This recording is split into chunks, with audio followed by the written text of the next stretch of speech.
এটা আমাদের জন্য মৃত্যু পরোয়ানা। মুখ্যমন্ত্রী ঘোষণা নিয়ে চাকরিহারারা ফের বৈঠকে বসার আর্জি। চাকরিহারাদের বক্তব্য, আদালত তো অযোগ্যদের টার্মিনেট করার কথাও বলেছিল, তাহলে সেক্ষেত্রে আদালতের নির্দেশ মানা হলো না কেন? এটা কি আদালত অবমাননা নয়, নাকি অযোগ্যদের বাঁচাতেই সরকার যোগ্য তালিকা প্রকাশ করছে না? নিয়োগ দুর্নীতির অভিযোগে স্কুল সার্ভিস কমিশনের 2016 সালের গোটা প্যানেলটাই বাতিল করে দিয়েছিল সুপ্রিম কোর্ট। শীর্ষ আদালতের এই নির্দেশ মেনে 30শে মে নিয়োগের বিজ্ঞপ্তি প্রকাশ করতে চলেছে মমতা বন্দ্যোপাধ্যায়ের সরকার। নবান্নে সাংবাদিক বৈঠক করে মুখ্যমন্ত্রী একথা জানার পরই কড়া প্রতিক্রিয়া এসেছে চাকরিহারা যোগ্য শিক্ষক অধিকার মঞ্চের তরফে। সাংবাদিক বৈঠক করে চাকরিহারারা যোগ্য শিক্ষক অধিকার মঞ্চের তরফে বলা হয়, সরকারের এই ঘোষণা আমাদের কাছে মৃত্যুর পরোয়ানার মতো।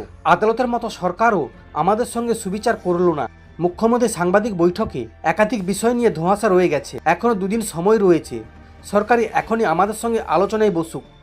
আমাদের বহু প্রশ্নের উত্তর পেলাম না, সেগুলো স্পষ্ট করার পর সরকার নোটিফিকেশন জারি করুক। চাকরিহারারা এও বলেন, কোনো হুমকি দিচ্ছি না, তবে আমরা যেদিকে এগোচ্ছি তাতে মর্মান্তিক পরিস্থিতি তৈরি হতে পারে। চাকরিহারা শিক্ষক অধিকার মঞ্চের দাবি, এদিন মুখ্যমন্ত্রীর এই ঘোষণার পরই অসুস্থ হয়ে পড়েন এক চাকরিহারা শিক্ষিকা। তিনি সংজ্ঞা হারিয়ে ফেলেন। চাকরিহারারাও এও বলেন, যেভাবে পুনরায় চাকরি বসার নামে চাকরিহারাদের মৃত্যুর দিকে ঠেলে দেওয়া হচ্ছে, এই পরিস্থিতিতে মানসিক চাপ না নিতে পেরে এই দুর্ঘটনা ঘটল, তার দায় কে নেবে?